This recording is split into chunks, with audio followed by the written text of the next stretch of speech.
Hello, everyone. It's 5 o'clock. So, first, giving honor to God, who is the head of my life. My name is Dr. Ansel Johnson. I am the CEO and founder of Healthy Living with a Vision Foundation. Our mission is to eliminate health and health care inequities in communities of color. And I want to welcome you to part two of our town hall meeting series, COVID-19 vaccine, yes or no? Now, since part one, there's new information and strategies in our battle with this pandemic. And since our first town hall, new strains and variants of the coronavirus has come into play. Now, our foundation does not have any pharmaceutical or industry sponsorships for this presentation, but we do have a phenomenal board of directors and fantastic executive director that are volunteering hours of time to make this event happen. We also have a great media team to continue our series. We are totally dependent on any and all donations from our listeners. Now, if you like what you hear, please go to our website, healthylivingwithavision.org, and click on the donation button.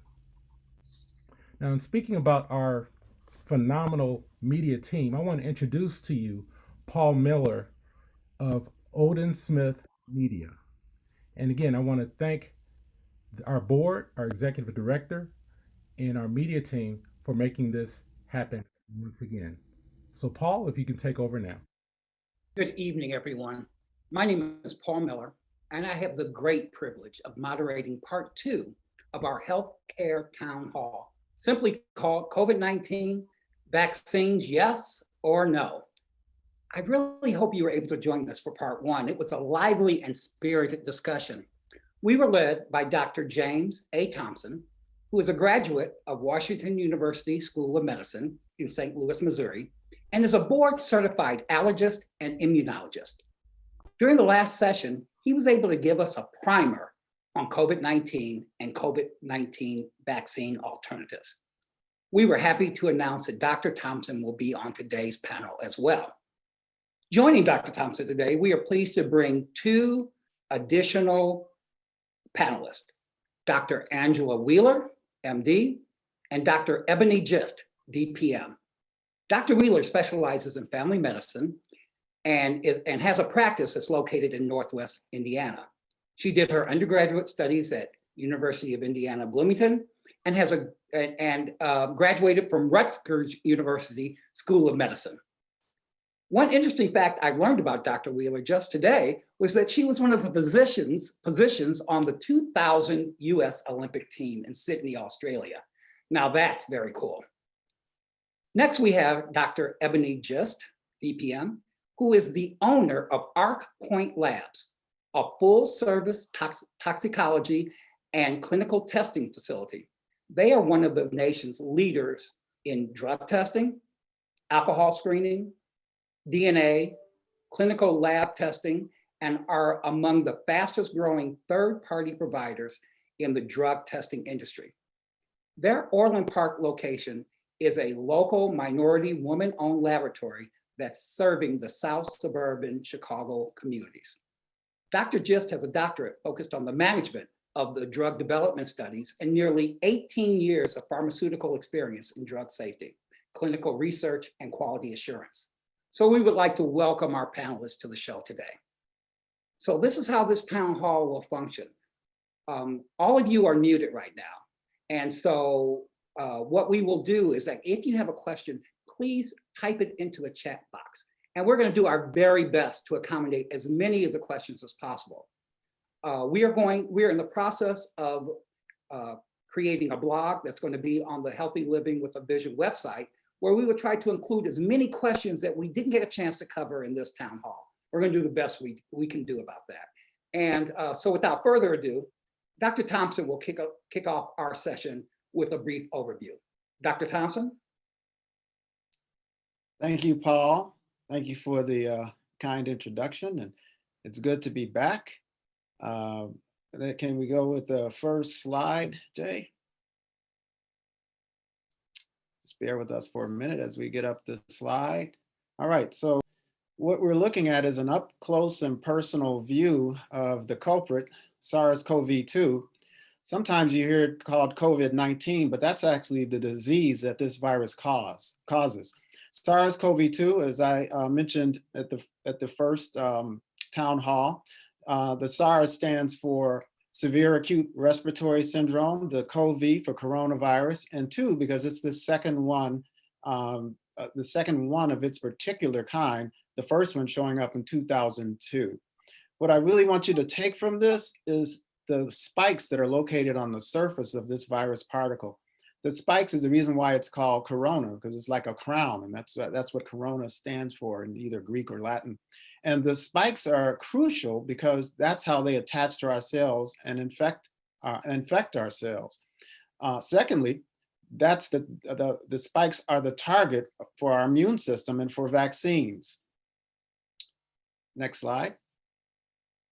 So this is a cartoon that again shows the SARS-CoV-2, but now you can see the strip of messenger RNA inside of it. The messenger RNA is like a blueprint that tells the cells, once it gets in the cells, tells the machinery in our cells what to do.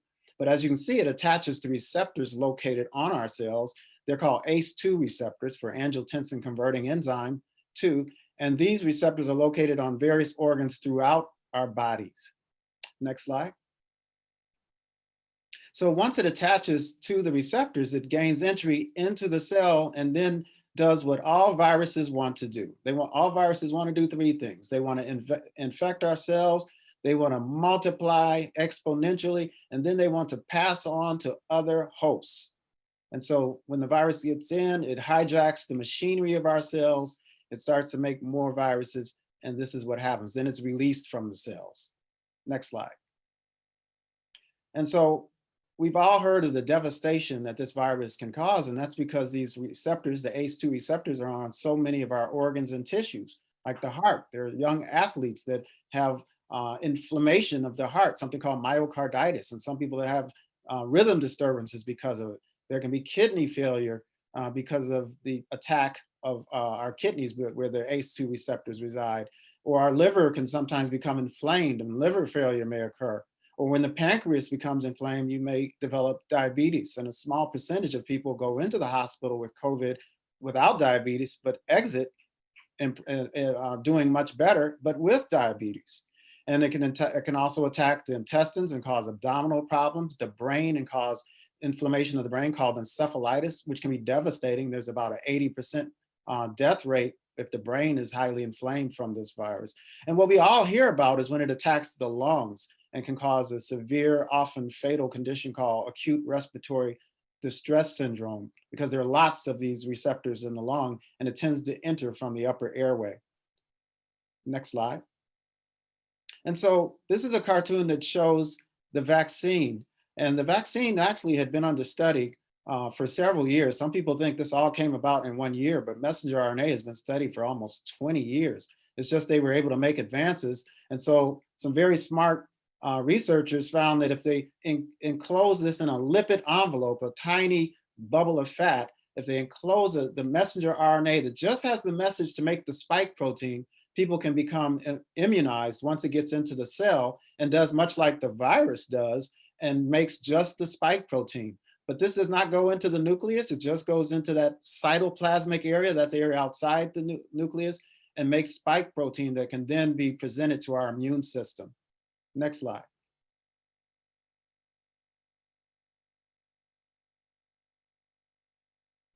And so this slide on the right shows how the 2 currently available vaccines work, the Pfizer-BioNTech and the Moderna vaccine. They, as I mentioned, they inject into the cells, they absorb to the cells, and then they make the spike protein, which ends up on the surface of the cell and then can also be released into the surrounding tissue and tend to ramp up immunity with other immune cells.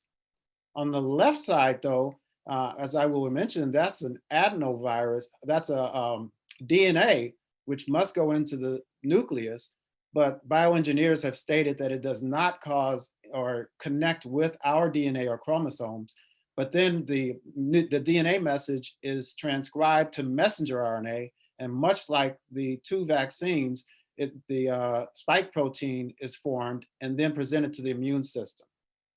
Next slide. And so what happens then, once you're vaccinated, then if you are subsequently exposed to the virus, you have a gang of antibodies that swarm around the virus before it can connect to the cells. And so if that happens, that means the disease will be much less severe. You may not have any symptoms. It may even tend to make it so that you're not infected. But the research is ongoing to prove that. Next slide. And so I put this slide in because that shows Dr. Kizzmekia Corbett, who has been at the forefront of this, the person behind Dr. Anthony Fauci, who is over there to the right, listening carefully. She had a vision 6 years ago that this might happen. And she studied SARS-1 and the MERS, Middle Eastern respiratory virus. And so she was called on back in February when it was found that SARS-CoV-2 was on the scene. Next slide. Dr. Corbett is the lead scientist at the NIH and has worked very closely with Moderna for their vaccine. And then if we look at the clinical trials, up there to the right, as you can see, about 10% of the people in the Moderna study were African Americans. Same thing for the Pfizer study. So people of color were very well represented in these clinical trials.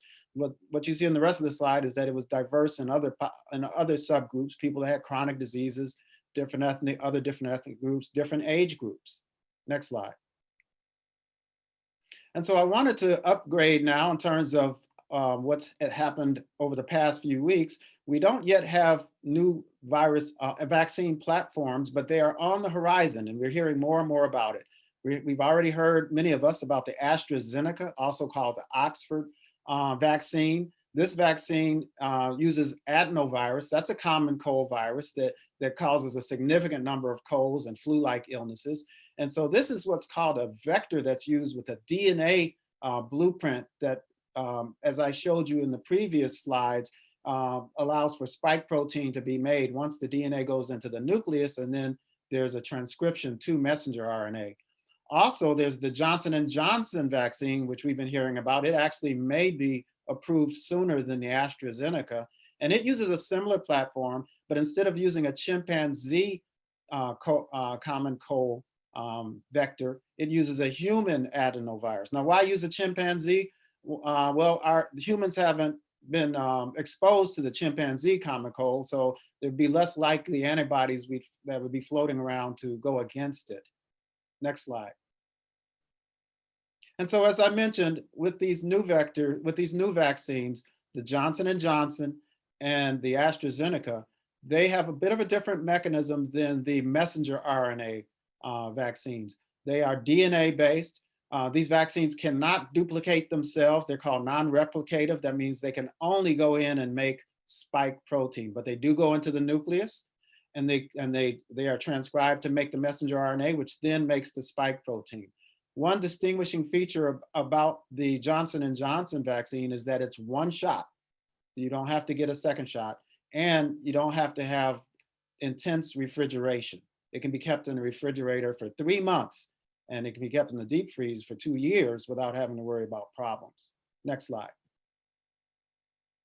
And so I thought it was important to review herd immunity. That's really the goal of vaccines. Vaccines have been around for 200 years, and vaccines save lives. They do two things. They keep people from getting severe, life-threatening illnesses when they work, and they keep it from spreading to others in the community. So on the right side of the slide, you see what happens when very few people in the community are vaccinated, and the light blue colors are people that have been vaccinated. The clear figures there are people that have not been vaccinated, they've not had the COVID-19, and the red ones are people that have the infection and can pass it on. And then the clear ones with the red in the chest are the ones that have recently just been infected. So as you can see, if you have a community of people where there are not many that have been vaccinated or have antibodies from having the infection previously, it can spread real fast. Whereas to the left, herd immunity occurs when enough people have been vaccinated and enough people have had the infection so that it can't spread. Now, some might say, well, I'll just wait, get the infection because I'm young, or I think I have a good, robust immune system, and we'll get herd immunity that way. Well, the problem is, in the best case scenario, about 1% of the people die from this. So 1% of 300 million people in this country, that would mean 3 million people would have to die. So that's not the way to go. Next slide. So the bottom line here is currently available vaccines will not and cannot cause COVID-19. They don't have the genetic code to do that. Number two, the messenger RNA platforms that currently represent the two available vaccines, the research for these go back 20 years, not just 1 year. They were studying it in the setting of cancer research and infectious research before they trained their attention on vaccines. And the SARS research goes back almost 20 years from the first SARS in 2002. They were able to speedily get to where they had arrived with these vaccines because of advances in technology, manufacturing, telecommunications. These all contributed to being able to get things up to speed without infringing on safety. Lastly, people of color are well represented throughout the process of research, development, and administration of these vaccines. A subgroup of people of color that is disproportionately impacted because of the high degree of comorbidities, diabetes, obesity, blood pressure, kidney disease, as well as socioeconomic disposition. More people of color are in service occupations and are more exposed and don't have the benefit of being able to just take their work at home and work from home. Next slide. So at this point, I will pass this on back to our moderator. Thank you, Dr. Thompson. I appreciate that. So before we go on, I just want to make sure that we're clear, is that while we have some amazing physicians and lab directors on this broadcast, this is not a substitute for you seeing your primary care doctor. It's very important that if you're having any symptoms of COVID-19 or you feel like, don't look at this thing and say, well, what we heard on that situation, we shouldn't, no, this is the information you're getting today is information that is valuable to our community, but it is not a substitute for seeing your primary care doctor. So we just wanted to give that disclaimer. At this point, I want to move on and bring in Dr. Angela Wheeler. Dr. Wheeler, as I told you during the introduction, is a primary care doctor who specializes in her practices in Northwest Indiana. And Dr. Wheeler, help me here. So I know that you run a practice, and please make sure you're unmuted, Dr. Wheeler. I am. Okay, excellent. So we know you run a practice. Can you share with me, before I ask you some questions, through the whole process of COVID-19? I mean, this must have been something, right? This must have been something to be in a position where you're a hero, right? And you're in the forefront of seeing patients, right? And now these patients you're hearing are coming in with this deadly disease, right? And can you talk a little bit about how your practice kind of morphed to telemedicine, or are you seeing patients now, or how is that whole thing morphed? Can you spend a little time on that? Well, first of all, this is my absolute pleasure to be a part of this panel. I think that it's wonderful that we can look at this situation from a very varied perspectives. And so to give people a little bit more insight as to what's really going on behind the scenes. So that as they make their decisions about getting a vaccine, that you're making a decision from a point of information. And I definitely want to second that the thought that you should talk with your doctor about these things. And I'll say this, that one of the problems that we have in our community is that when we show up late.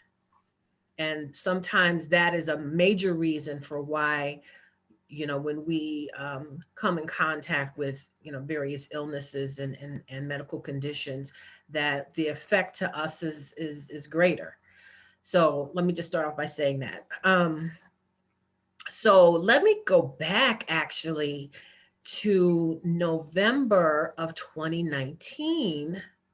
I had a couple of patients that I saw that were so ill.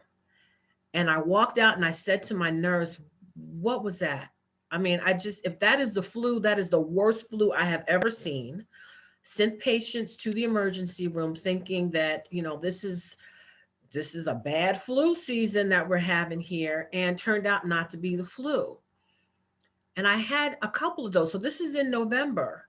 Then come January, now we find out about this thing that's making people very, very sick. Oh, by the way, it's coming from China and blah, blah, blah, blah, blah. We started getting all this information, and it was sometime later that I kind of reflected back on these patients that I had in November that, oh my God, I wonder if that was the coronavirus even back then. So that kind of comes up now and again. As a matter of fact, I had a patient come in to see me and to tell me that back in November, her mother's caretaker went to China and brought her a blanket back. And before they knew it, the whole family was sick. Everybody in the church was sick. I mean, so I'm thinking, oh, okay, there it is. So this has been with us since before we kind of knew it was with us, I think. And there are probably other physicians who have similar stories. So in January, we started to see people coming in with some odd things. And then I'll just kind of fast forward to March, when there was so much illness around that the schools were closing. Testing was difficult. There's so many things going on at one time. There was a time where in our practice, we did stop patients from coming into the office, and we were only doing telemedicine. We did that between, I'm going to say, April until May. So on Mother's Day, my mother became ill. And long story short, my mother had coronavirus. And so I left my practice and went home to do what I could, with mom. And at first they said that she was doing quite well, and maybe she would get out of the hospital in a week and go to rehab. But unfortunately, she developed really just about every complication you could think of. She had everything from, it started off with, she had a blood clot in her leg that went to both her lungs. Then she had pneumonia. Then she had sepsis. Then she had renal failure. And 5 days before she turned 85, she passed away. So when I come back, and there's a whole story that I could, tell you about being the daughter and the physician in that situation. That may be, a story for another day. But coming back to my practice, I came back around June 1st, and we were just starting to see patients in the office again. So from that time till now, I would say most of our patients at this point are coming into the office. There are patients that we don't see in the office. So someone who's actively ill, someone who has a cough or fever, chills, we don't let them in. And I will conduct their visits as a televisit. I also do that for any patient who was recently tested positive, just to kind of give them a heads up about, what we think you should be doing at this point. When do you go to the emergency room? When do you call me? And just kind of give them an idea about what they may be facing. Well, first of all, thank you, Dr. Wheeler, for sharing that story. I'm so sorry about the loss of your mother, but it's just amazing how, we see a physician and we say, oh, this is impacting everyone's lives. So thank you. I have a couple of questions I want to share with you, and then I would like to move to Dr. Gist to ask her a few questions as well. One of the questions that came on the chat line before was from Joy Worley, and she had a great question. Her question was this: if I get the vaccine, but then I come in contact with someone who has COVID-19, can I spread that to someone else? Or should I quarantine? Or what happens? I mean, just because I got the vaccine, and I'm assuming if it's like the Pfizer, both of the, so you're up to 95%. Can you, though, give that disease to someone else? Okay, so a couple of things with that question. Number one, at this point, for the most part, individuals who've even gotten the vaccine are mostly healthcare workers and some of your elders. So there's not widespread complete vaccination. So we know that, for instance, with the Pfizer vaccine, that you get about 52% coverage with just one vaccine. And then you get your second one at 21 days. If it's the Moderna, then your second one is at 28 days. So the quarantine is always going to be a good move because the vaccine, the major benefit of the vaccine is really to stop you from getting these advanced illnesses associated with the virus. That's the big thing. And then the other thing is that if we can vaccinate more and more and more and more people, there's going to be less virus to be spread around in the first place. And then with less virus out there, then there's going to be a decreased possibility of these mutations that we're so worried about right now. So the quarantine is always going to be a good move. Now it gets a little complicated though with, okay, so now I've had the virus and I need to go back to work. Do I need another test? So that comes into play as well. Depending on what kind of work you do, it seems that people who work in healthcare, people who are working in food industries, a lot of them want their people to be retested and negative before they come back.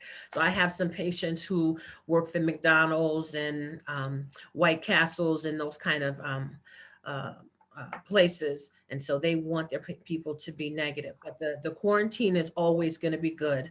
Now, I guess another kind of spinoff question for that is, well, how long do we quarantine? Because initially, you remember it was 2 weeks, and then it got cut down to 10 days. I think that, the 2 weeks was kind of that safety net of time. The 10 days is probably somewhere in there too. So, some of the things that we're dealing with are not hard and fast, but just guidelines. And certainly this is one point I want to make because I run into this all the time, is the patients will tell me, well, I've had the coronavirus and I've been out for my 10 days or maybe even 14 days and my employer wants me to come back. Well, you can't go back if you have symptoms. Okay, so let's not focus so much on this time frame that we ignore the fact that you still have symptoms and you're still ill. So I'm sure that we'll get into, some of the residuals that people deal with having had the virus, and that is, that's the main reason why people are not able to go back. So I'll stop there. So thank you so much, Dr. Wheeler. So I'd like to bring in Dr. Ebony Gist, please.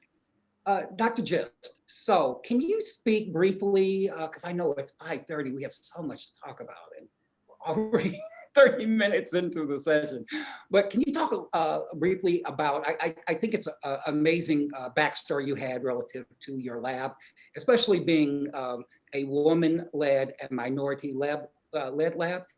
Could you speak briefly to that? And then I have a couple of follow-up questions for you on that. Dr. Gist? Sure. So it has been an amazing experience opening our lab, especially being located in Orland Park. So we're sort of central to a lot of the communities that we are able to service. And so we kind of as with everyone in the middle of the pandemic, we were forced to sort of pivot our business to be able to meet the demand and the need of the people in our community. And so that meant not moving away from, but sort of altering our priorities from drug and alcohol, clinical DNA testing, the fun stuff, fraternity stuff that we like to do, to being able to service people in a testing capacity for the COVID-19. And so you can imagine it was an influx. We had to beef up staff. We had to make sure we had processes in place. We had to make sure we had the proper clearances and things like that. But we're very grateful that we were able to pivot in such a manner that we were able to service lots of people very quickly and successfully. So. Well, thank you, Dr. Gist. Okay, so LaShawn James has a question from the chat line, and the question was that if you've been tested positive, should you take another COVID test before getting vaccinated? So should you take a second COVID test to get a negative result before getting the vaccination? Yeah, so the guidelines that are published now does not instruct you to or not to take a second test. They do provide timelines that you should wait before getting a vaccine after you have tested positive. So of course, with all of these things, it's important to consult your primary care physician regarding testing or vaccination, because they're able to take into account any underlying conditions, pre-existing things that you may have that may impact even the outcome of your test, for example, and whether or not you should or should not vaccinate. So that's the best advice to seek there. Okay, so Dr. Gist, it's going to be a two-part question. It's going to be about children and about pregnant women. When can children be vaccinated? And were children included in the clinical trials? And secondly, pregnant women. Should pregnant women get vaccinated? Do they have any risk in taking the vaccination? So yes, that's that question. Yeah, so with regards to children, I'll talk first there. There are ongoing studies that are studying children and vaccination in children. I know Pfizer has an ongoing or upcoming study for children as young as 12. Right now with the current vaccinations, children that are 16 to 18 can be vaccinated for Pfizer. And then I believe Moderna is 18 and older right now. But there are ongoing studies to look at younger children. So that is the status as of right now, from what we know. To the second part of your question, which was regard to pregnancy, right now, at least what is being reported with from the CDC is that they are making no claims that pregnant women cannot be vaccinated. But again, all things being considered, and to make sure that mom is making the best decision for herself and baby, it is always, always best to consult your primary care physician regarding any underlying conditions, things like that. It is so, so important to not skip that piece and just go get vaccinated or go get tested in those cases. Be a really good time. Thank you, Dr. Gist. I think this would be a really good time to mention healthy living with a vision. What's very important to realize is that this is not an organization that's being funded by pharmaceuticals, by any big companies. They are not taking any funding from anyone. And why is that important? Well, that's important because we can bring you honest, without an agenda type information.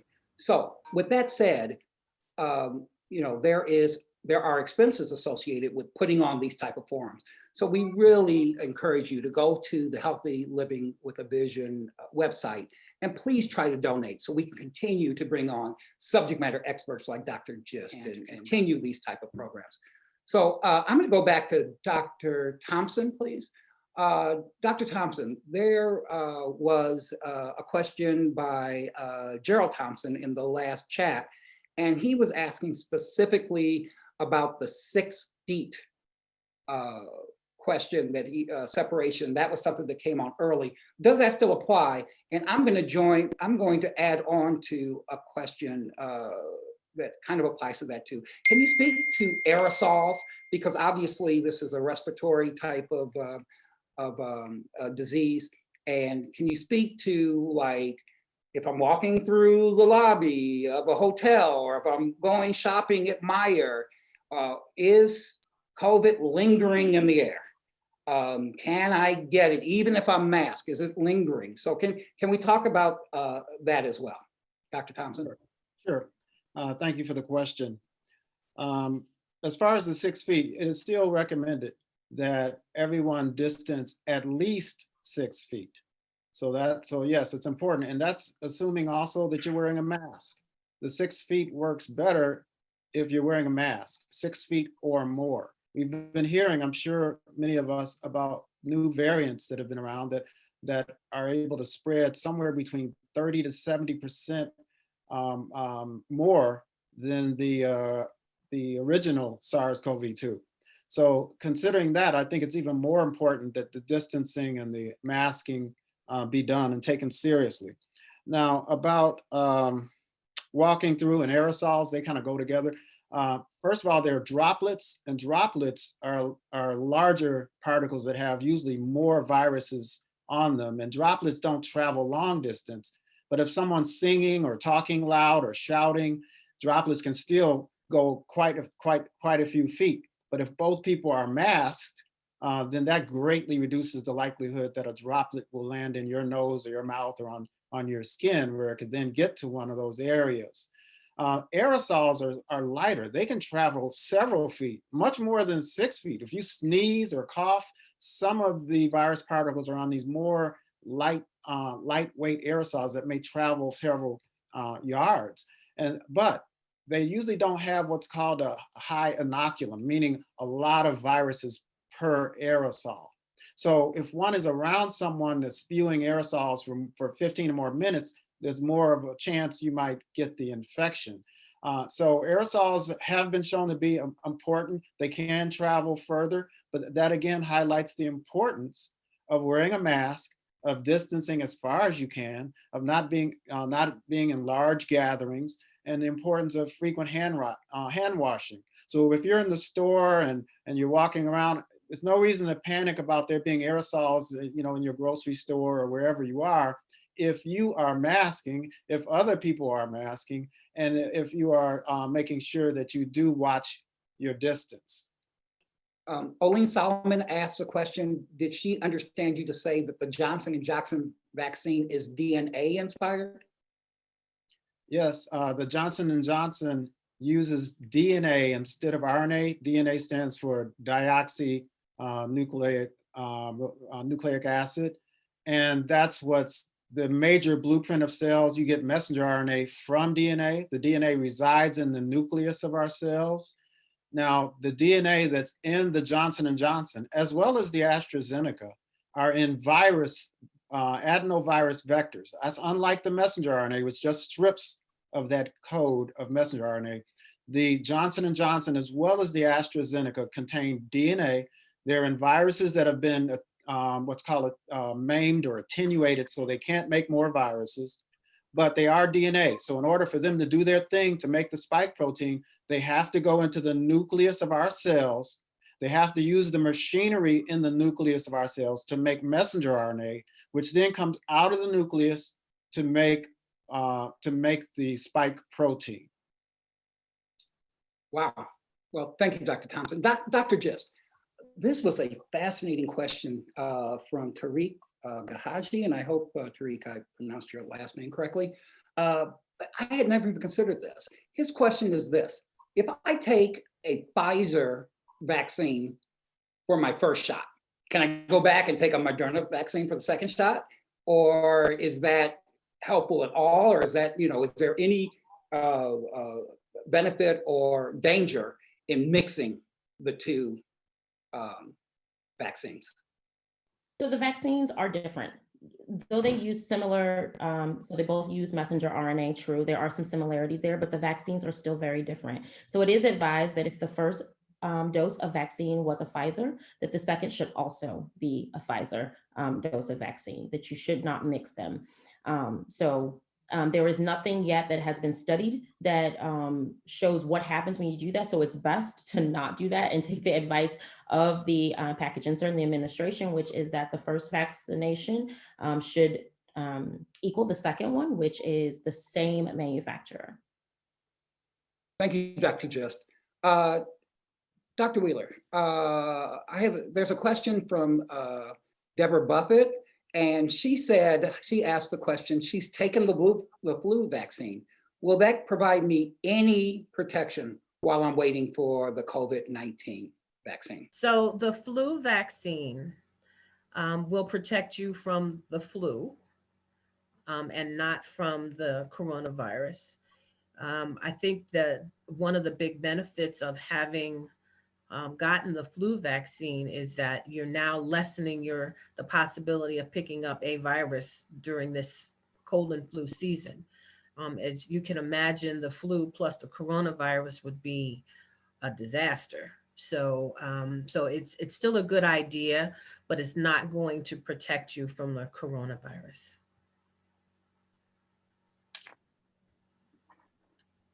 Thank you, Dr. Wheeler. Dr. Thompson, so, we all read, we were all, really excited and we heard things about 200 million doses and, we were all, super excited. Then all of a sudden, like, oh, we don't have enough for the second round of vaccines, right? So with this supply chain issue that we're having, and we saw, this play out in the spring as well. What are your thoughts on, our ability to get this vaccine rolled out and into the arms of many people? Yes. Well, I'm hoping that with the new administration, that there'll be a lot more organization, that there'll be much less mixed messages, and that the rollout will be a lot smoother. One thing that is beyond the level of our control and the control of the states is the number of manufacturers and the quantity that's coming out. But President Biden has dedicated some funding towards ramping up manufacturing. There's this defense fund that they're going to use, and they're looking at every angle to make sure that more vaccine is available. Now, to that end, there's been some discussion about opening up vaccines, meaning getting them into their arms as they come and not reserving some for that second shot. And they've done that in Europe because of the same kind of supply chain problems, because they've rationalized that having 70% or more, at least with one vaccine, makes a lot more sense than just having maybe 30% that have both vaccinations and are 95% protected. And so it does make sense if they do that. It means it may be delayed in people getting their second shot. It might be 2 or 3 months. In the United Kingdom, they're saying expect 3 months before you get the second one. But now it hasn't been studied that way. And there are some people that have a problem with that in this country because they feel like, well, 95% is good and we want to maintain that momentum. But as we see, the numbers are going higher and higher. We have multiple thousands of people dying every day, and the infections are still ramping up in some places. So it gives us a lot to actually ponder. This is from Pamela Randall Garner. She's saying, will taking vitamin D and baby aspirin somehow increase our immunity? So I'm directing that question, I think, to Dr. Gist.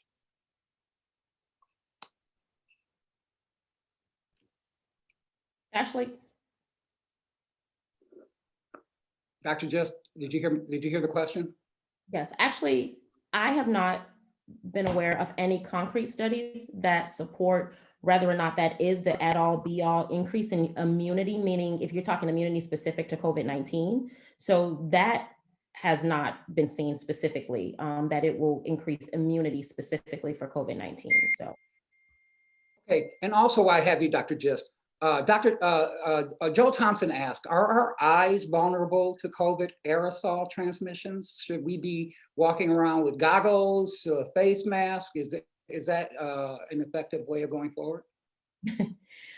So that's an interesting question because somebody actually asked me the question before too. So it is susceptible. I mean, that's actually in the laboratory. When we're testing, actually in our lab, we also wear goggles to cover our eyes. We wear face shields to do so. So I think it's not an or, and I think that's what's really important for people to understand. It's an and. It's all of these measures that need to be followed and in place to minimize the risk of transmission and suppress that risk of transmission. So it's your mask and your distance and a shield. Like these things are in addition to, not one or the other, or one more important than the other.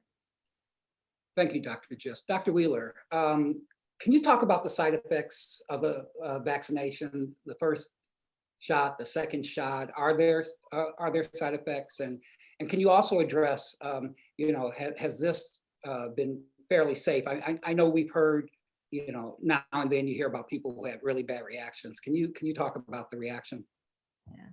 Okay, so I have completed my 2 vaccine series. I had the Pfizer, and I can, speak from my personal experience as well as the experience of some of my colleagues who've now completed. For the most part, be aware that the range of symptoms can be from A to Z, really. Everything from some soreness at the injection site, which is probably the most common. In addition to having the soreness at the injection site, that's probably lasted maybe 4, maybe 5 days. Sometimes there's some swelling at the site. Some people have gotten fevers and chills, and the fatigue is really kind of a big one that people have described for a day or so afterwards. I would say the first vaccine, the symptoms tend to be less. The second one, the symptoms are a little more intense. I know for myself, my arm stayed sore, a little bit more sore for a little longer. I did take an aspirin and I applied some ice, and that was it. I consider myself very fortunate. I did not have the overwhelming fatigue that some people, even needed to take a day or so out of work after getting particularly the second vaccine. But that's pretty much it. Just keep in mind that the vaccine does not cause coronavirus. You're not going to get the virus from it. So, and the other thing is, I think I just need to say this, that a lot of people are so concerned about side effects that may last a couple of days here and there versus the absolute devastation that can come from contracting this virus and ending up, in the ICU, on a ventilator, and maybe not even making it out. So we really need to keep these things in perspective. I'm trying to think if there's anything else. That's pretty much it in terms of the symptoms. I know that earlier on there were some reports of Bell's palsy. I think that we saw 1 or 2 of those and not anything else. Certainly people who have had allergic reactions. So, honestly, everything is not for everybody. And so there are a precious few people who really should not have the vaccine. And those people, can get that information from their doctors. People who are just are highly allergic to everything and have had bad reactions with vaccines in the past, those individuals really should have a conversation with their doctors before they decide to have the vaccine. But I think that for the most part, that will cover it. Very good. Thank you very much, Dr. Wheeler.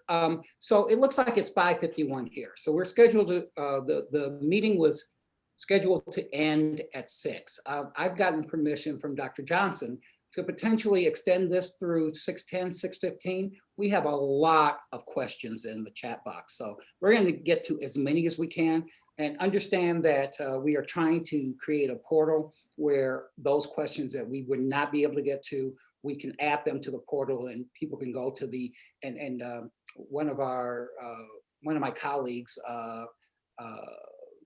Deborah, wrote in that our website is healthyLivingWithAVision.org, I believe. So please go to that website, and that will be a fantastic place for information on this organization, as well as ways that that you can leave a donation to that as well. So that said, I want to get back to the sites. Someone asked, let me see, who is this? I'm looking at, okay, so Dr. Thompson, Carla Cheatham asked this question: what is the recommendation for individuals with environmental or food allergies, asthma, and so on for receiving this vaccination? And is it possible for those individuals to receive the vaccination in their allergist office? Okay. Yes, that's a good question. Thank you. As really all of these questions have been. Um, y- People that have asthma and other allergies should get the vaccine. They should not feel that because they simply have asthma or hay fever, meaning they may be allergic to pollen or mold or their pets. That's not a reason to not get the vaccine. The people that we want to have extra precautions that have allergies are people that are highly allergic to the point where they have to keep an EpiPen around, like people that have extreme or marked food allergies to multiple foods or multiple drugs. I run into a few people like that a week, and I tell them, well, we want to have some extra precautions for you. We'd rather have them get their injection in either a hospital or a clinic where there's epinephrine available, where there's other personnel, doctors around, just in case there is a severe reaction. I'd like to say there's just a couple of situations where you absolutely should not get the vaccine.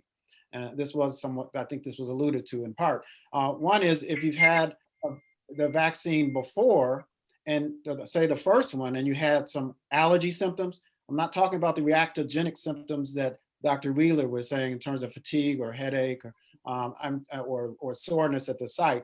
But if you had wheezing or shortness of breath or swelling within minutes to hours of getting the first shot, then you should not get the second one. You should talk with your primary doctor. Primary doctor may actually want to consult an allergist, because you should not get the second one if you've had signs of an allergic reaction.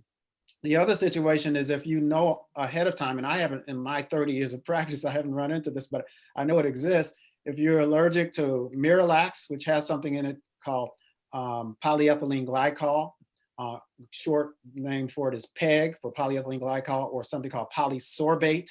If you are reactive to these ingredients, those are ingredients that are in both the two vaccines that are currently available, the Moderna vaccine as well as the Pfizer BioNTech. So you absolutely should not get the vaccine if you get hives or swelling if you took some Miralax in the past for constipation. That's what it's mostly used for.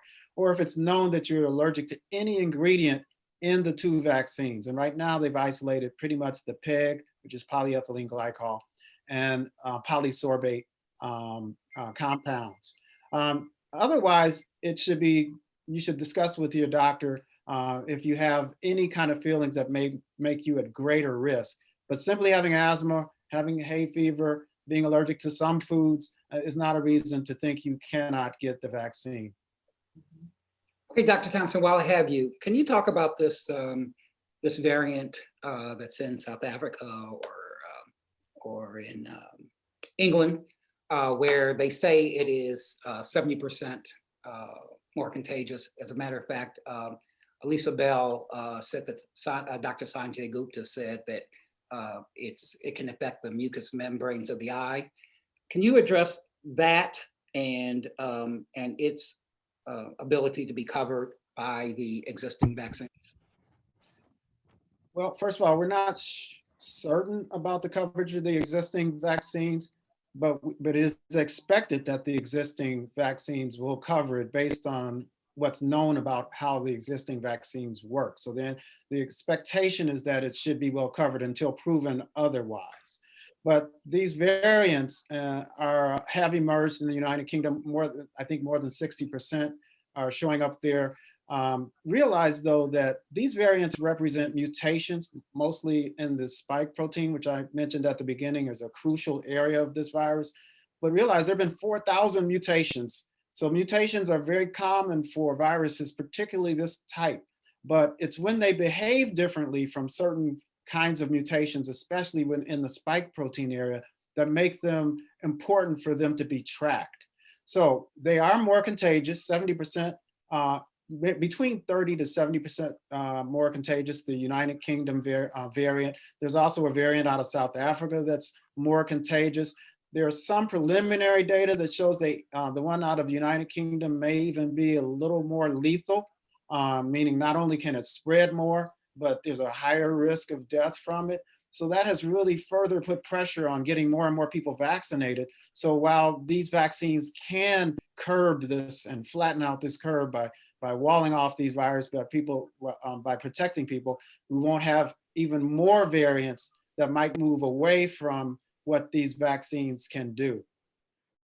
Thank you, Dr. Thompson. Dr. Gist, so if I come into your lab, right, and you have on the left the Moderna vaccine, in the center the Johnson & Johnson vaccine, and on the right the Pfizer vaccine. As a lab director, do you have any, like, would you get a preference on which one I would take? Which one would you take? Do you feel one is safer than the other two? Yeah, so I can just answer that question personally from my perspective. I am scheduling to get a vaccine, so I have not had my vaccine yet, and I do not have a preference versus what's available right now. So Johnson & Johnson would not be one of them because it's not available, but Moderna and Pfizer are, and I do not have a preference versus one versus the other.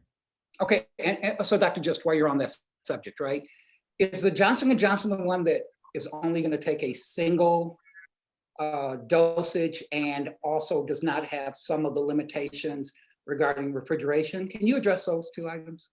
Correct. So the Johnson & Johnson one is the viral vector, which Dr. Thompson talked about earlier. So it has a slightly different route or mechanism, mode of transportation of the way that it gets into our cells to help develop that spike protein. It is designed to be one dose, should be coming closer to approval pretty soon. I think they were talking the like end of January or something really close to that. So we will be looking out to see how that goes. But yes, in terms of storage, it'll lessen the demands that we have now in supply and demand there, because you do not have those cold storage requirements that you see with the other two. So that will allow us to kind of mobilize better in the communities, get the vaccine into more people, and things like that. So that is a plus of Johnson & Johnson. Thank you, Dr. Gist. Dr. Wheeler, we know early on lots of people were passing away at a rapid rate. Can you talk about what we've learned through the process? Are the treatments better? Are there better medicines now? Are there better outcomes for people who do get ill with COVID-19 than there was early in the process? Well, that's a good question. I think that, over time, we have learned more and more and more about what this virus can do and where to, direct our attention in terms of helping individuals.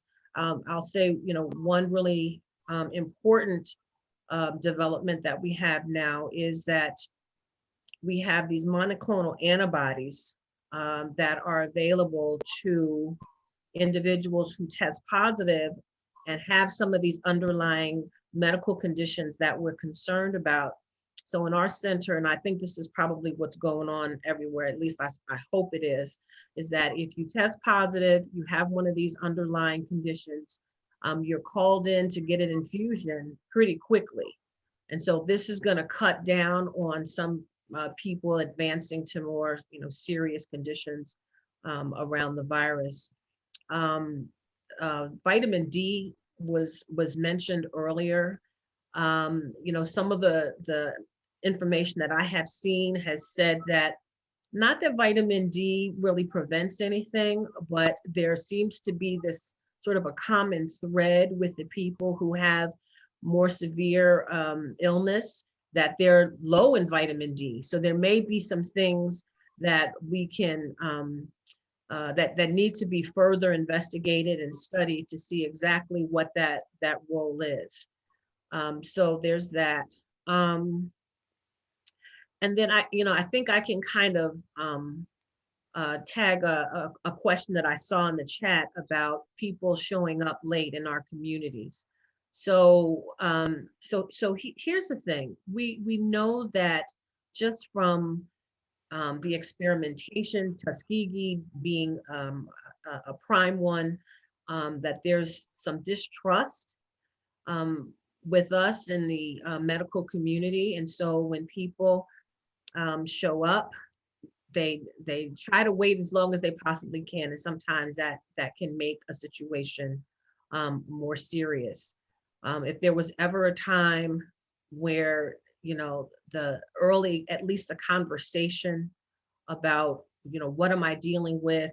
What should I be doing? When should I come back? When do I go to the emergency room? That information is so very, very important. Some of the things that I will have a conversation with my patients who have tested positive, I'll ask them to get an oximeter. So an oximeter is a little device that kind of clips onto your finger and will measure the oxygen in your system. And so why is that important? It's important because a lot of the problems that we see with this coronavirus are respiratory, and an indication that you're, besides being short of breath, an indication that your respiratory system has been compromised is that your oxygen level starts to drop. So when we start seeing oxygen levels dropping down into the 80s, ideally you want to be 95 and higher, but you're starting to drop down into the 80s, now we have a problem. And as a matter of fact, there's something that we're calling the happy hypoxics. So hypoxia is when, this oxygen level is low, but there are people walking around with oxygen levels of 75 and 80, and they don't even know it. So having this oximeter so that they can check their oxygen at rest as well as when they're moving around can be helpful.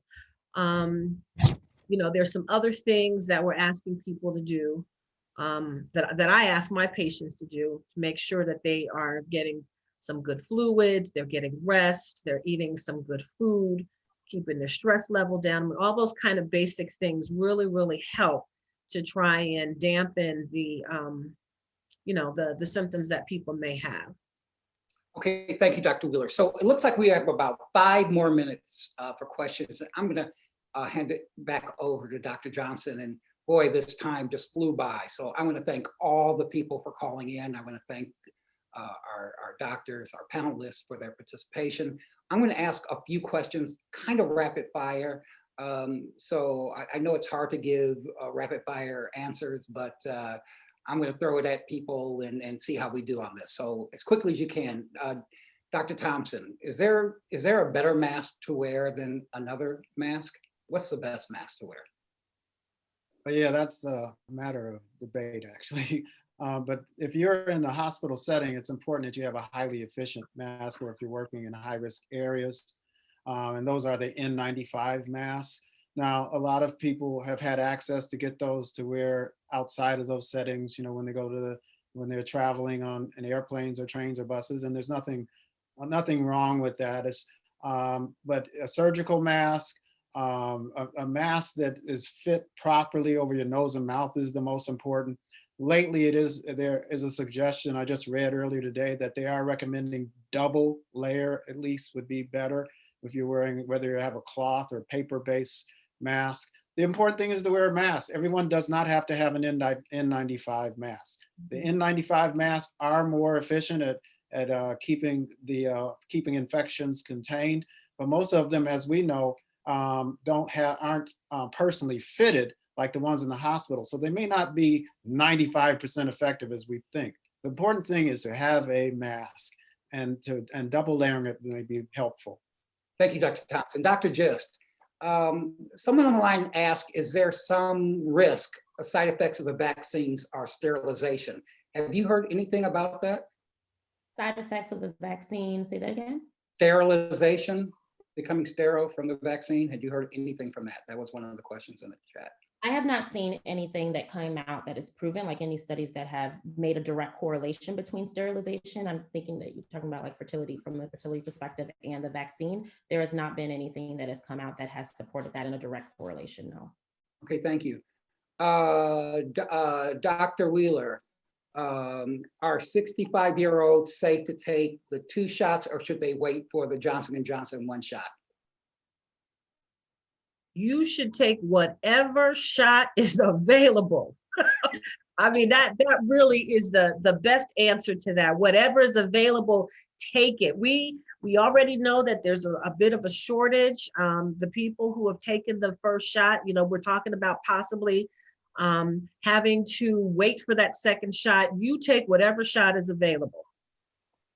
Thank you, Dr. Wheeler. Paul, Dr. Thompson, please add in.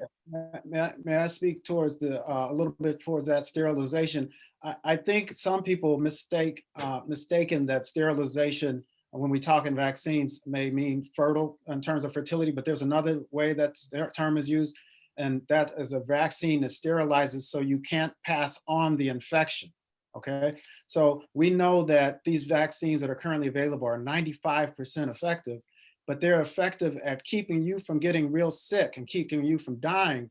We don't know that they won't keep you from having infection. So we don't know that they're sterilizing in terms of being able to communicate the disease, to get infection and communicate the disease.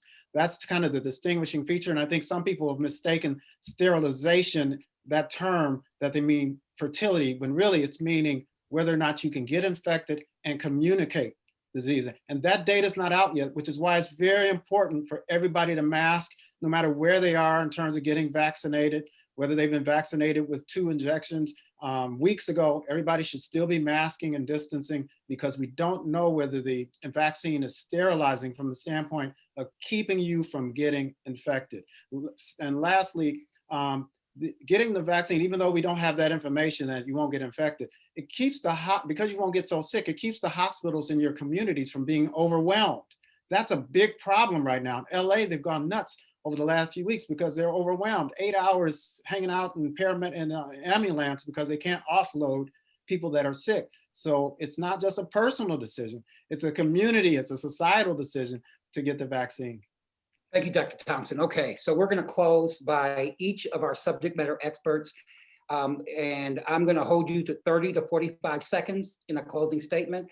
I'm going to talk, and the question is this: if you can state to our community one bit of advice or something you want to tell regarding the COVID-19 pandemic, what would that be? And I'm going to start with you, Dr. Just. So I think in 30 seconds, just to wrap it up, I think one bit of advice that I would communicate to everyone is that we hear a lot, we're getting a lot of information thrown at us from every source. And a lot of it is telling us, here's what we don't know, right? Here's what we don't know yet. Here's what we're still studying. And I think in the middle of a pandemic, it's very easy to focus on what we don't know. And so I would just encourage people to consider what we don't know in making your decision whether to vaccinate or not, but to prioritize what we do know. And I think it's no mistake that today, January 24th, was, I believe, one of the first confirmed cases in Illinois. So a year ago today, to this actual day. And since then, in Illinois alone, we've had 1.1 million cases, over 20,000 deaths. That's what we do know. And we need to prioritize what we do know in making an educated decision on whether or not what we can do to stop the transmission and suppress the transmission of this virus. And so that is what I think the huge takeaway is. Don't just put aside what we don't know, but don't hone in on that. Take what we do know, make a decision, and do what I believe is our due diligence as human beings to stop the spread. Thank you. Same question, 45 seconds, Dr. Wheeler. So my take home message would be, just don't get tired. Don't get tired of all of the precautions that we've asked people to take.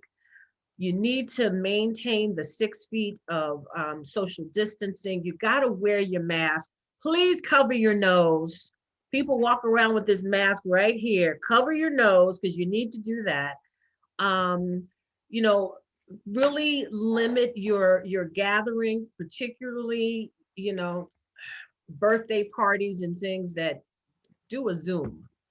Just limit your contact, and pay attention to the information that's available in your area about when you can get a vaccine. Get the vaccine that is available, and just really keep things in perspective, just as Dr. just said, that as much as there's some concern about vaccine side effects, they are what they are. They last a few days, but the reality is the devastation of what this virus can do. Please keep everything in perspective and ask questions. Continue to seek information in forums like this where you can get some of your questions answered, and stay safe. Thank you, Dr. Wheeler. And before I go to Dr. Thompson, and then finally we're going to end with Dr. Johnson, I do want to say that this session was recorded. If you give us a little time so we can put the proper brand on it, I'm confident it will be on the Healthy Living with a Vision Facebook page, and also a copy on the Healthy Living with a Vision.org website.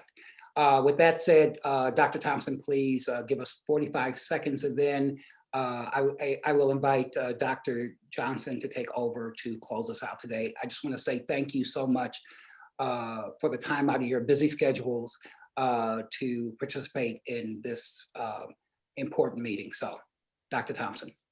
Thank you. And I couldn't feel any better about tonight. The distinguished panelists that I shared this platform with, I'm just ecstatic with their input, and I want to just dovetail on what they said. I think we shouldn't focus, as Dr. just said, on what we don't know. We should focus on what we know.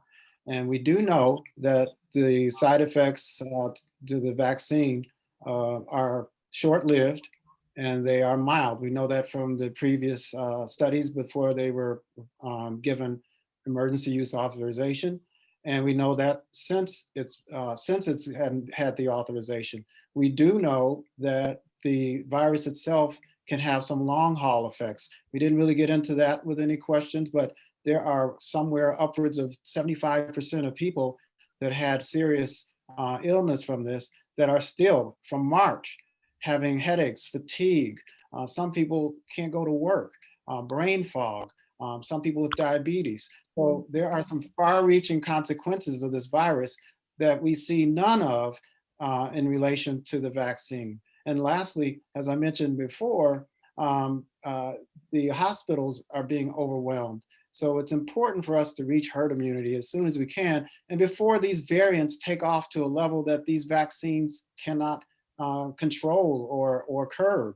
And so that's a combination of what Dr. Wheeler said: masking and distancing and staying out of areas where there are lots of people, and at the same time making an informed decision about getting the vaccine. Thank you, Dr. Thompson. Dr. Ebony Gist, Dr. Angela Wheeler, what an amazing session we had today. Thank you guys so much for your participation. So at this point, I'm going to hand the session over to Dr. Ansel Johnson, who will finish us out for the night. Good night, everybody, and thank you. Right. Don't hang up, y'all. I got some important things to say. But first of all, I want to say thank you so very much, Paul. Man, you have been a wonderful, just fantastic moderator. And I think everybody on this call would agree with that. You and your company, Odin Smith Media. So we want to thank you all so very much. I also want to add this other note from Dr. Lisa Bell that I saw, and it kind of caught my attention because we're talking about corona COVID-19 vaccine, yes or no. And mental health is very important. And so to be able to make the best decision in these very stressful times, let's not forget about the importance of mental health. And I want to thank everyone for participating in our town hall meeting, COVID-19 vaccine, yes or no. I want to thank our board of directors, our executive director, Deborah, and most of all, our presenters. Man, we couldn't have done this without you. And we are very fortunate to have them available. And we hope that everyone on this call was able to get some very valuable information about the Corona 19 vaccine and the virus itself. Now, our goal as a foundation is to present a monthly town meeting on various and relevant healthcare topics.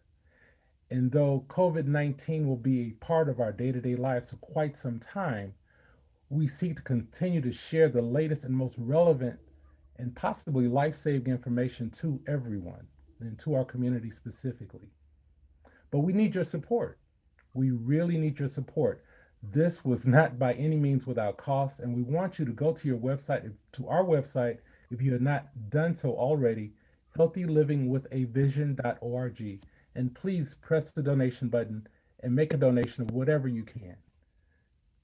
And if you would like our organization to present to your group or your organization, we would love to talk to you about how you can sponsor our organization and the media team, Odin Smith Media, to conduct a program for you. Because I think everyone would agree that this program this evening was very high quality, high level, and at the same time personal. So I want you to be blessed. Like our Facebook page so you can always get information on our upcoming town hall meetings. We want you to have a wonderful week. Be blessed and stay healthy. Thank you very much.